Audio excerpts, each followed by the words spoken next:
Bonjour Charlotte, vous êtes représentante du collectif Némésis et aujourd'hui vous avez accepté cette conversation avec moi pour Burdigala Presse. Alors Burdigala est un nouveau média en Nouvelle-Aquitaine et nous sommes très heureux de discuter avec vous. Bonjour Fanny, merci de nous accueillir.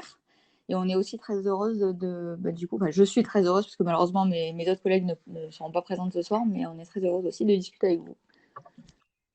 Alors on va tout de suite parler du collectif Némésis. Quand on jette un œil à vos différents réseaux sociaux, on s'aperçoit immédiatement que vous vous intéressez à l'actualité du sort des femmes.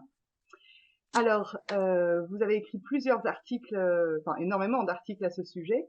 Je me demandais comment vous êtes organisé, qui opère cette veille de l'actualité, qui rédige les articles chez vous, et puis surtout, comment vous choisissez un sujet à traiter. Qu'est-ce qui détermine l'intérêt du sujet à traiter? D'accord. Alors en fait, nous, c'est un fonctionnement assez démocratique. On est un noyau d'à peu près 10, 10 filles d'à peu près entre 20 et 30 ans, on va dire, pour le noyau dur. Et donc, ce qu'on fait, c'est qu'en fait, on est tous abonnés à certains médias. C'est comme ça qu'on a souvent des articles qui nous interpellent. Alors, pour choisir un article, par exemple, moi, si je choisis un article, j'en parle avec tout le monde et il doit être validé, entre guillemets, par tout le monde.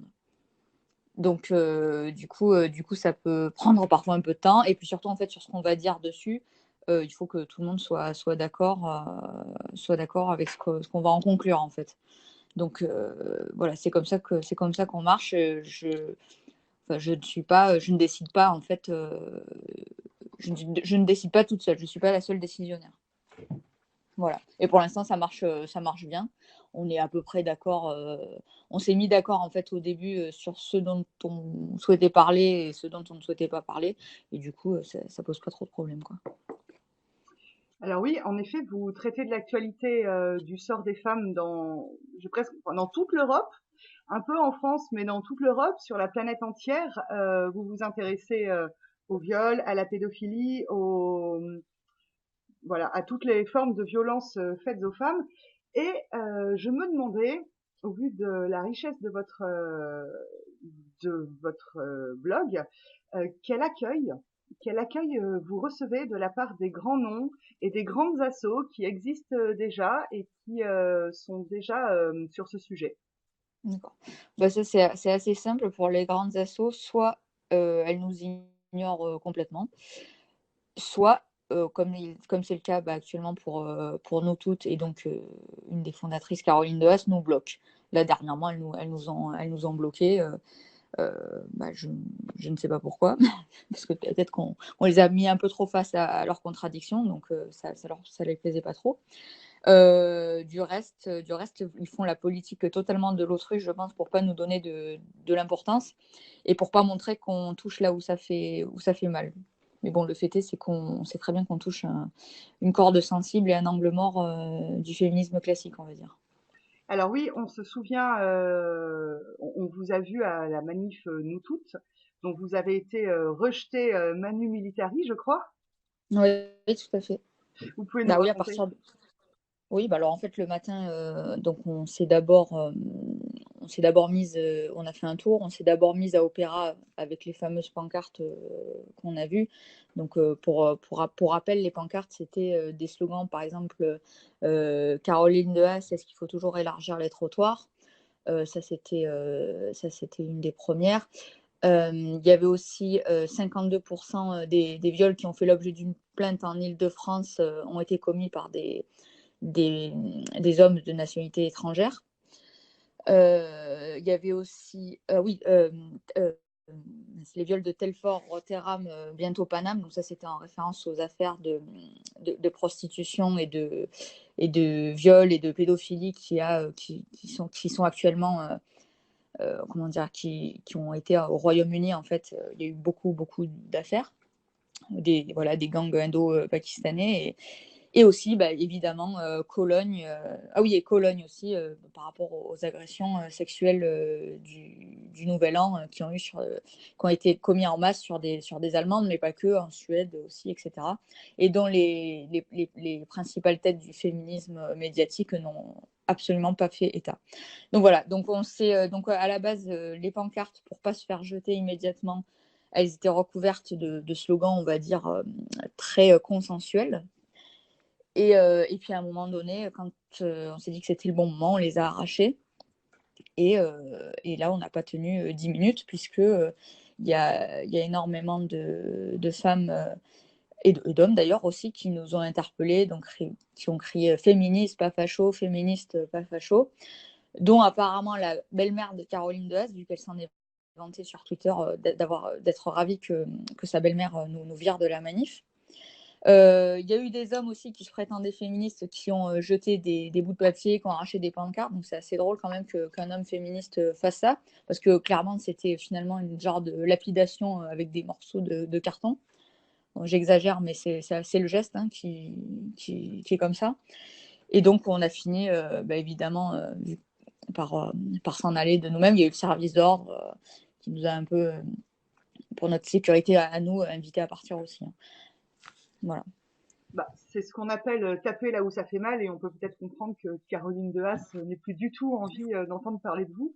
Ouais, ouais. Mais vous n'en êtes pas arrêté, vous ne vous êtes pas arrêté là, parce que je me souviens, je vois sur votre site aussi une action aux rencontres Nous Toutes. Ouais, Vous avez ouais, eu c'était il y a... l'audace d'écrire ça veut combattre le patriarcat, mais c'est financé par l'État. Oui, tout à fait. Oui, donc en fait, donc déjà juste pour conclure, donc c'était donc à une manif contre les violences faites aux femmes, on a été violentés, donc c'est assez paradoxal. Et effectivement, il y a 2 week-ends de ça, je crois, c'est 2 week-ends, ouais, je pense. Donc nous toutes organisé des rencontres à Pantin. Donc déjà, c'est pas vraiment un très bon choix, très safe pour une rencontre pour les femmes, mais bon, vu qu'on a été sur place, et c'est clairement rempli de migrants partout. Donc peut-être qu'elles les ont invitées, je ne sais pas. Mais en fait, oui, effectivement, en fait, on s'est rendu compte en voulant assister à ces rencontres qu'elles étaient allègrement subventionnées par la SNCF, ce qui en fait nous étonne parce qu'en fait, ces personnes sont toujours en train d'invectiver l'État sur le fait qu'elles n'ont pas qu'il n'y a pas assez de moyens, alors qu'elles sont sous perfusion totale et continue de l'État. Donc, en gros, elles sont complètement contradictoires, quoi.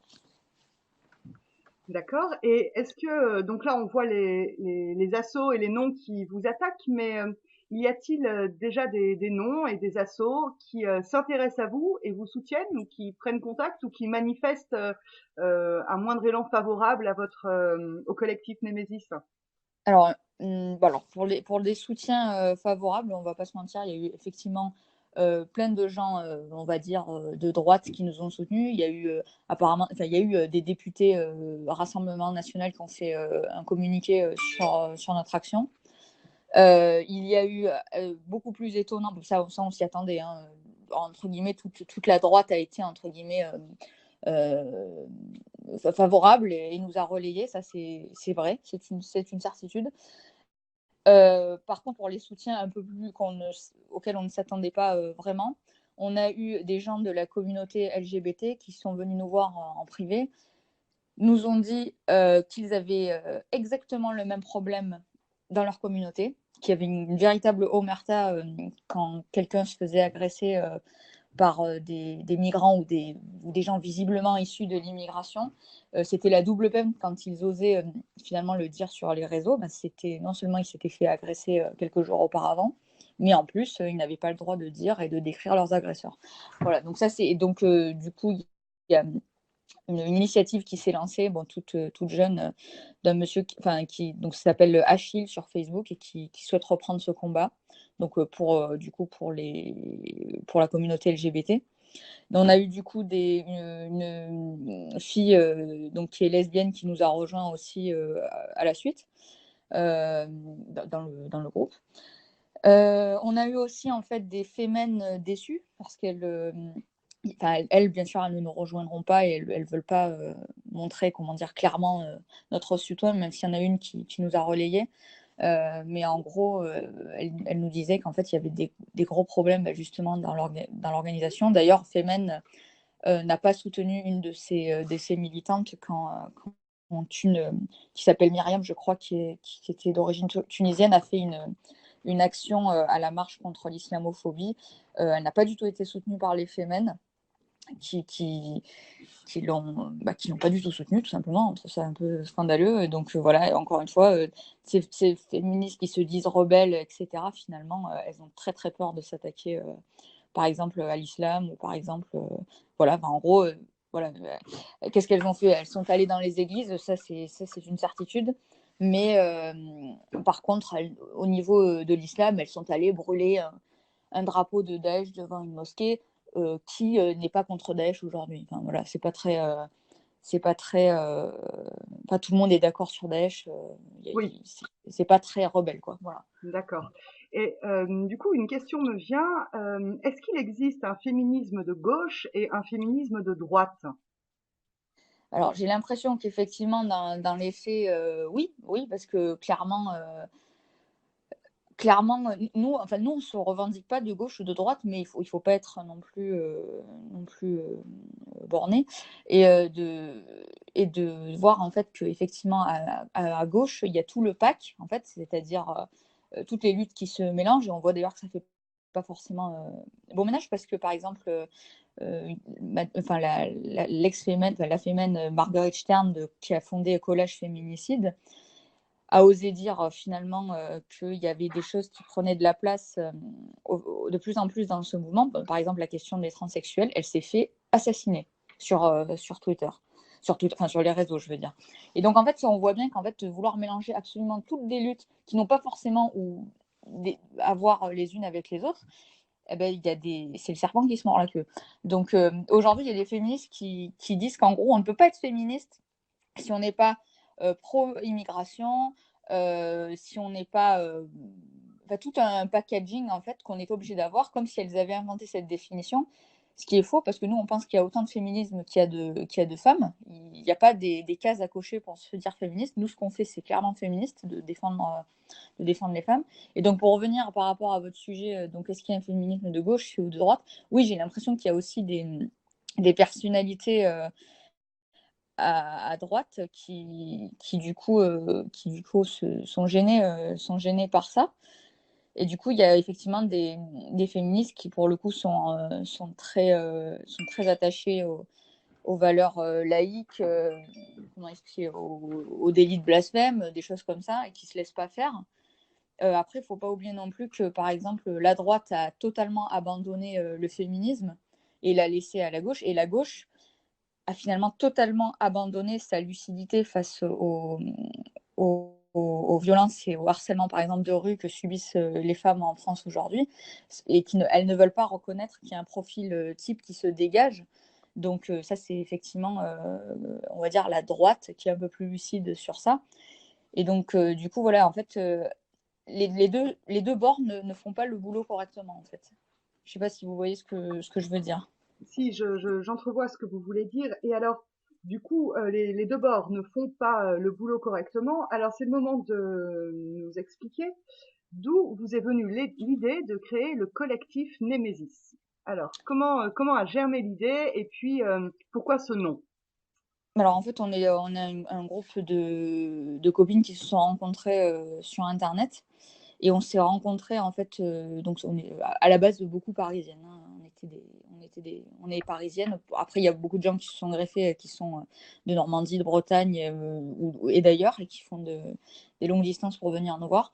Mais à la base, donc on se rencontrait tout simplement dans des cafés ou même chez nous, quoi, pour discuter de tout ça, de tous nos problèmes, surtout en tant que parisienne. Et donc, on s'est décidé, en fait, donc ça, c'était en août dernier, à peu près. Et puis ensuite, on a décidé de transformer finalement ces réunions, on va dire, où on râlait un peu, en quelque chose de concret. Donc, on s'est dit, pourquoi pas prendre ce combat-là? En fait, il n'y a personne qui le fait.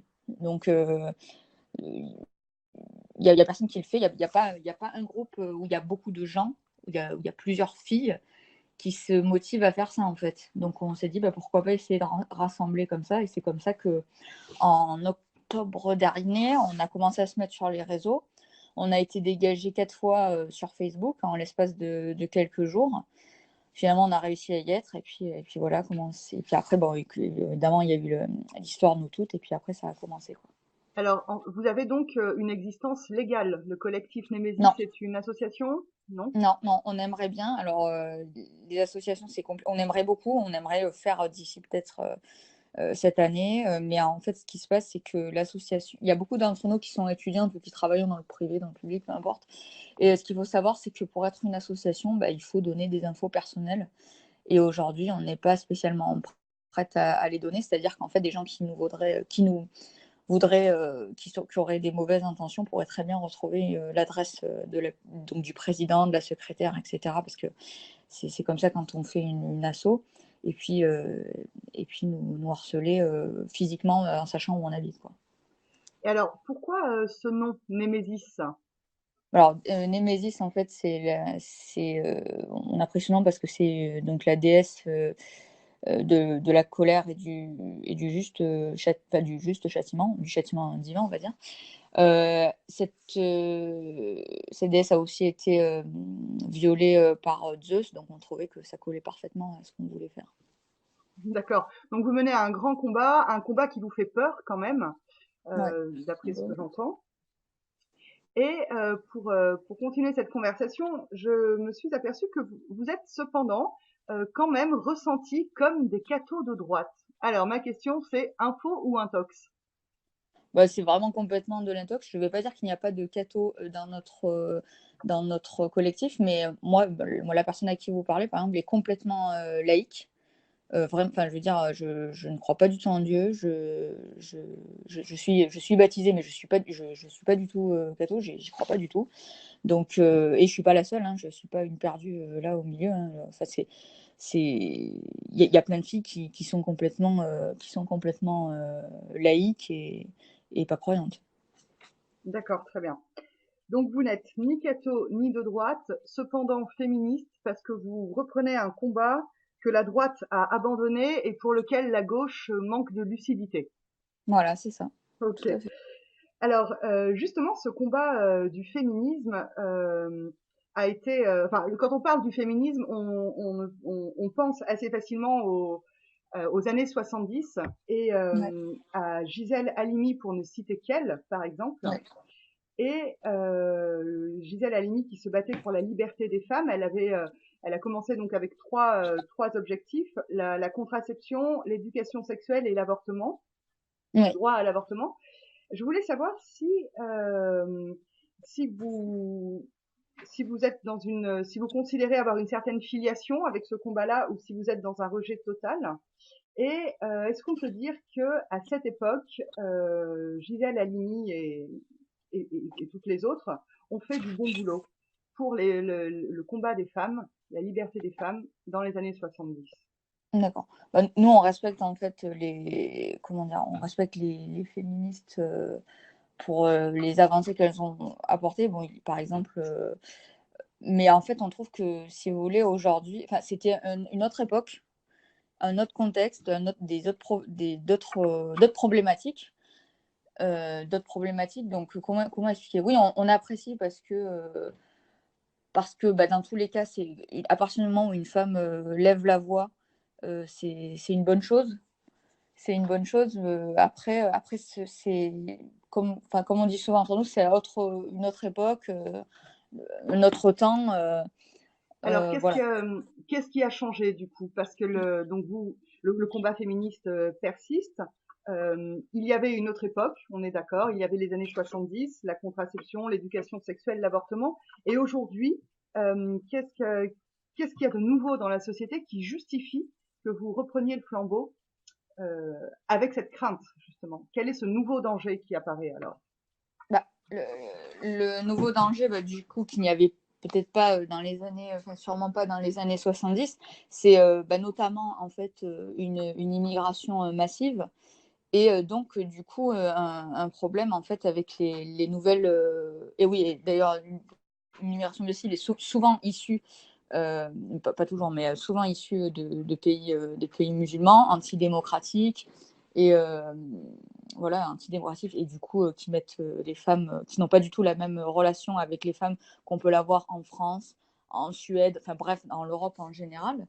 Et ça, en fait, on a clairement l'impression alors je ne sais pas s'ils ne s'en rendent pas compte, qu'ils se disent que c'est bon, en un an, ils seront assimilés, mais sauf qu'on voit très bien depuis des dizaines d'années que c'est pas vrai et que ça marche pas. Donc en fait, c'est ça le nouveau danger. On ne dit pas, en fait, si vous voulez, à Némésis, que les viols et les violences conjugales n'ont pas existé avant ça. C'est pas du tout ce qu'on dit.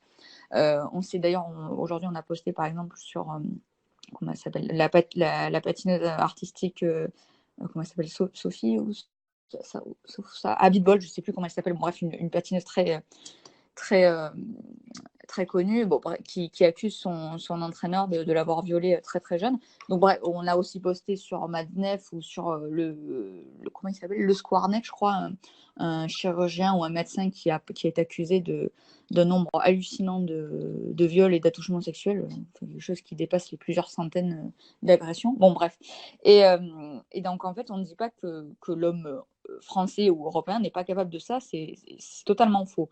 Par contre, ce qu'on dit, c'est qu'on ne veut pas se rajouter les problèmes du monde entier, et de voir et que les Françaises supportent le prix de la frustration sexuelle des hommes venant d'autres pays. Voilà, c'est ça.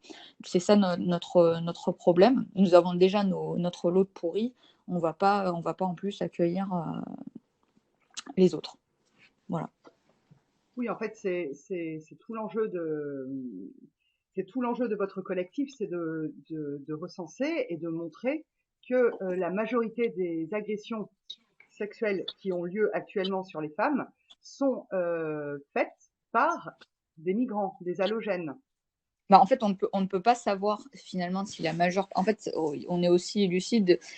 D'après les chiffres, on sait qu'il n'y a que, par exemple pour les viols, que 10% de viols qui sont déclarés. S'il n'y a que 10%, on peut supposer que les femmes qui ne portent pas plainte, c'est aussi parce que c'est fait dans l'entourage familial ou des gens qu'elles connaissent et qu'elles n'ont pas envie, enfin, qu'elles ont honte ou qu'elles n'ont pas envie. Mais par contre, pour ce qui est de la violence, notamment par exemple de la violence, des viols en fait, des personnes qu'on ne connaît pas, qui ne sont pas dans l'entourage familial, oui, effectivement, c'est toujours le même profil qui s'en dégage, enfin souvent, et aussi, surtout, en fait, dans la violence de rue. Dans la violence de rue, pas plus tard que hier et avant-hier, il y a une touriste américaine qui se fait mettre une gifle monumentale par un mec. J'ai aucune information sur ce mec.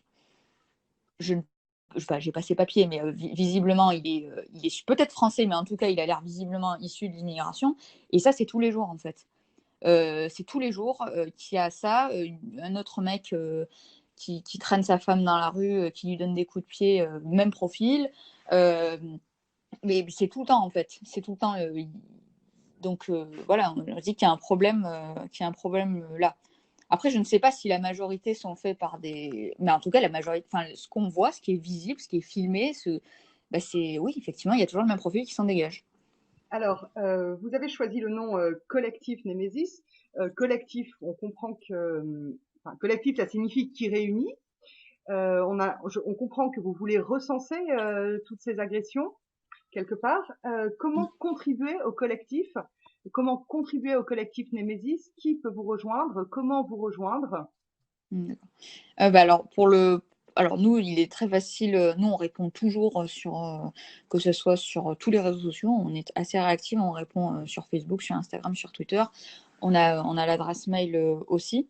Donc n'importe quelle femme, qu'elle soit de Paris ou d'ailleurs, peut nous envoyer ses témoignages si elle veut venir apporter un témoignage écrit, filmé, etc. On a aussi ouvert un groupe Facebook qui s'appelle Soutien Némésis, où du coup dessus on est à peu près 70, je crois. Donc c'est par ces moyens-là qu'on peut nous joindre.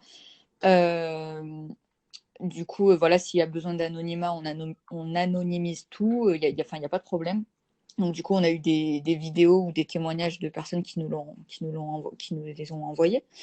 On compte aussi, parce qu'on a eu vraiment beaucoup d'intérêt dans certaines villes de France, venir directement dans ces villes-là pour rencontrer les filles, notamment à Lyon, à Lille. Où est-ce qu'on en a aussi à Rouen, je sais plus où, enfin bon, bref, dans pas mal de villes en France qui nous ont dit quand est-ce que Que vous vous venez venez. nous rencontrer. Voilà. Après, s'il y a des filles partout en France qui veulent faire leurs propres actions, tant que ça reste dans le cadre de ce qu'on revendique, on relaiera. D'accord. Alors, en fait, vous recherchez. Alors, je vais peut-être un petit peu piquer, mais en fait, vous recherchez des victimes. On recherche, bah, oui, enfin, oui et non, mais nous, on n'est pas spécialement ravis d'être harcelés dans la rue et pire que ça. Mais après, ce qu'on voit dans les principaux, par exemple, magazines ou sites féministes, c'est que, bah, par exemple, mademoiselle.com, c'est que quand une fille raconte ses agressions ou autres, le nom de l'agresseur est systématiquement enlevé, changé. Donc en fait, aujourd'hui, les femmes, elles ne peuvent pas dire euh, qu'elles sont, par qui elles sont agressées. Donc nous, on veut leur donner vraiment la parole, c'est-à-dire sans filtre. C'est c'est ça qu'on cherche aussi à faire. Il ne faut plus qu'elles soient coupables une deuxième fois d'avoir été la cible d'un mec qui soit issu de l'immigration. Ça ne doit pas être la double peine pour celles qui se font agresser. Donc, ce que les autres sites ne font pas. On a le droit d'être agressé, mais on ne peut pas décrire son agresseur. Donc, c'est bien qu'il y a un problème. Voilà, donc oui, effectivement, on recherche, on aimerait que pour le coup, que la parole se libère à ce niveau-là. Oui, on entend ce que vous voulez dire. Ça suffit, l'omerta, ça suffit. Si vous êtes victime, dites-le qu'on sache et qu'on puisse repérer les agresseurs et qu'on s'y mette tous ensemble pour protéger les femmes. Mais alors, du coup, Bah, en fait, oui, ouais. Bah, nous, on est persuadés en fait que finalement, l'immense majorité des Françaises et même des personnes on va dire, qui sont à gauche, le savent. Tout le monde le sait, mais personne ne veut le dire parce que, bah, déjà parce que si on le dit, ça peut être très dangereux pour son travail, pour les relations avec ses amis. Personne n'a envie d'avoir un ami soi-disant raciste ou je ne sais quoi, ou fasciste. La vérité, c'est qu'en fait, elles partagent toutes le constat mais qu'elles préféreront quand même, les féministes classiques, défendre leur projet finalement d'être pro-migrant, que tout le monde est beau, tout le monde est gentil, sauf que ça ne marche pas. Donc voilà, par exemple aussi pour l'affaire Uber, il y a eu d'énormes problèmes apparemment avec des chauffeurs Uber. Il ne faut pas être stupide. Je suis parisienne, mais Uber, je le prends tout le temps. À 95% des cas, le chauffeur Uber, c'est visible dans les courses, c'est un mec issu de l'immigration. Donc, il ne faut pas nous prendre pour des imbéciles, par exemple, avec l'affaire Uber. Et ça, il y en a beaucoup qui en ont parlé de l'affaire Uber. Et encore une fois, ils floutent les noms et les prénoms alors qu'ils sont disponibles sur Uber. Quand un, comment s'appelle, un chauffeur vous a pris et vous a emmerdé, ben, il y a le nom, il y a la plaque d'immatriculation, il y a tout. Donc arrêtez de les protéger. Il faut arrêter. oui. Voilà. Ça, on est bien d'accord. Alors du coup, donc là, on parle des femmes, hein, évidemment, les femmes victimes qui préfèrent protéger leur agresseur parce que dénoncer l'agresseur serait être facho. C'est ce que vous avez dit tout Oui, à c'est l'heure. ça.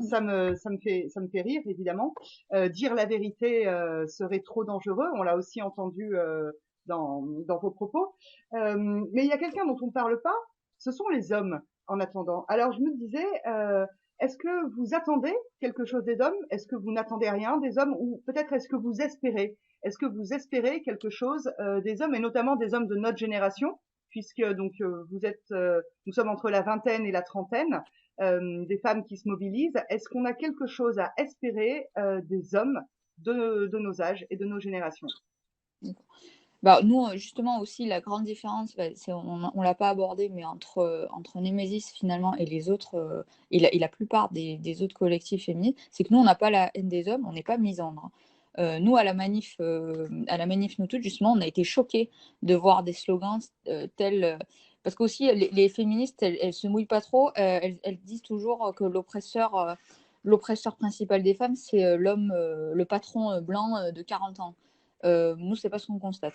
Mais donc, on a vu donc à la manif Nous Toutes des pancartes comme couper les couilles aux hommes, les hommes sont tous des bâtards. Nous, c'est faux.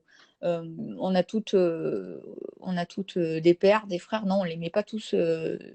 On les met clairement pas tous dans le même sac. C'est ça aussi la grande différence avec les féministes normales et nous. Donc, qu'est-ce qu'on attend des hommes? Ça dépend de quels hommes on parle. Je parle des Parce que, hommes, je parle de, bah, justement, de nos frères, de nos pères, d'accord. de nos cousins, de nos amis, des hommes blancs, français, de France, ou pas forcément blancs, mais je veux dire, en opposition à cette population halogène et immigrée dont vous parlez, les hommes qui n'en sont pas, qu'est-ce qu'on attend d'eux? Bah, qu'est-ce qu'on attend? Moi, j'ai pas d'attente particulière, hein. Ils sont comme nous aussi, d'ailleurs, ils sont énormément agressés, hein. Faut pas l'oublier aussi. On n'est pas, les femmes ne sont pas les seules finalement victimes, on va dire, de l'immigration massive. Voilà. Enfin, il y a énormément de. On le voit souvent aussi, on l'a vu hier ou avant-hier, un gamin qui se fait explosé par je ne sais combien de jeunes de son âge à peu près, qui sont tous, c'est visiblement, ils sont tous issus de l'immigration. Donc après, voilà, il y a aussi des hommes qui sont, il y a beaucoup d'hommes qui sont victimes aussi. Moi, qu'est-ce que j'attends des hommes? Bah, je vois pas ce que je peux attendre. On va pas leur demander d'être aussi bêtes qu'eux, c'est-à-dire de prendre des calaches. Non, on n'est pas dans ce délire-là. Qu'est-ce qu'ils peuvent faire? Je ne sais pas. Je ne sais pas. C'est à eux de voir. D'accord, on n'est pas en droit d'attendre une protection particulière de la part des vingtenaires et des trentenaires, Bah, évidemment, d'attendre une réaction particulière, une voix bah, qui s'élève. je sais pas, mais par exemple, moi, je lui dis bravo, par exemple, à ce C'est un jeune gamin. homme, par exemple, qui a répondu tout de suite je sais pas si vous l'avez vu, la vidéo de la touriste américaine Ah oui, agressée dans le métro. Il a agi tout de suite. oui. Il a agi tout de suite et il lui a rendu l'appareil. Donc, évidemment, oui, merci. Il était le seul dans le wagon. En fait, je veux dire, ils étaient, je sais pas, le wagon était pas plein, mais il y avait énormément de monde. Finalement, c'est le seul qui a réagi, hein. Et Oui, oui. voilà. Bah oui, évidemment, de ne pas se taire. Mais ça, c'est valable pour les hommes et pour les femmes, hein. Et alors, du coup, la, la question qui suit serait de savoir si demain il n'y avait plus d'immigration, plus de migrants, plus de population issue de l'islam qui arrivait en France, est-ce que le collectif Némésis existerait toujours? Oui, on existerait toujours, mais il faut pas se mentir, il y aurait beaucoup moins de travail. Donc, alors après, on va pas se mentir non plus. Si on s'est créé, c'est un des points, c'est pour se lever contre le silence des principales associations qui sont censées nous défendre sur ce sujet-là. Euh, est-ce que très franchement, je ne peux pas vous dire. Est-ce que demain il y en a plus, on n'est pas là? Ben, non, il y aura toujours des choses à, à pointer du doigt. Alors, Charlotte, du coup, quels sont vos projets pour l'année 2020 pour le collectif Némésis? Alors pour l'année 2020, donc on a prévu déjà d'aller, voir, les filles, dans pas mal de villes, en France qui nous ont contactés, notamment, à Lyon, à Lille, à Rouen, à Bordeaux, dans le sud de la France aussi. Donc ça, c'est notre premier et peut-être même à l'étranger, on est pardon, on a le groupe Lucreta en Allemagne qui nous suit beaucoup et qui nous a invités. Donc on sera ravis d'y aller.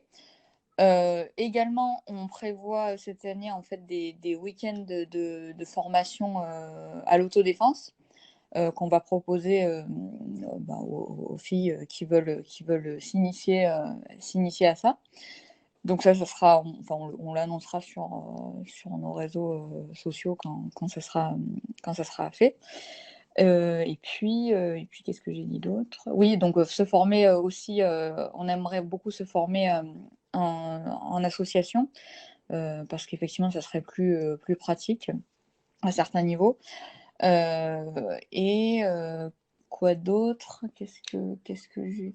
Et puis éventuellement, voilà, trouver des filles qui pourraient être nos porte-parole et qui n'auraient pas peur de se montrer à visage découvert pour faire des choses d'un peu plus grande envergure, euh, notamment si elles sont appelées sur certains plateaux, ou des choses comme ça.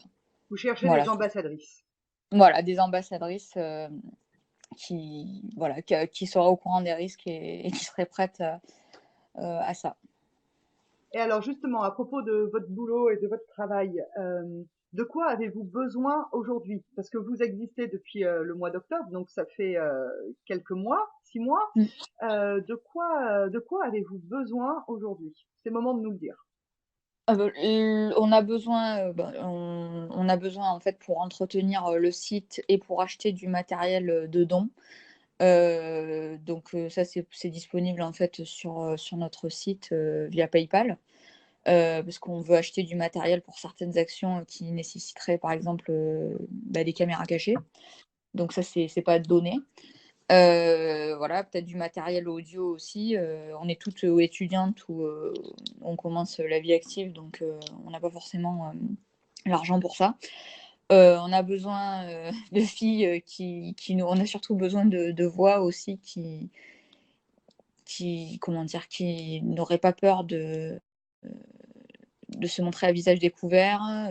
On a besoin de témoignages, qu'ils soient anonymes ou non. Voilà de quoi on a besoin.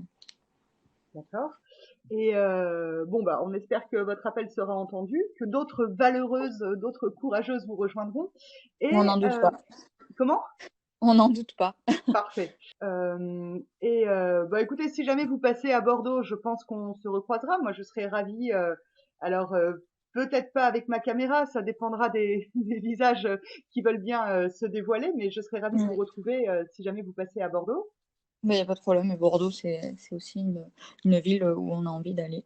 D'accord. Bah, merci beaucoup, Charlotte. Je vous laisse le mot de la fin. D'accord. Et bien du coup, je pense qu'on l'a dit, il est possible de nous contacter du coup à tout moment.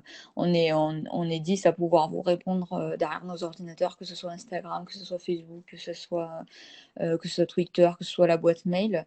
Voilà, et on est persuadé que notre combat est partagé par une très très grande partie des Françaises et des Français. On ne doute pas une seconde de la légitimité de notre combat. On ne laissera personne nous dire le contraire et personne ne peut nous dire qu'on n'est pas féministe. Voilà.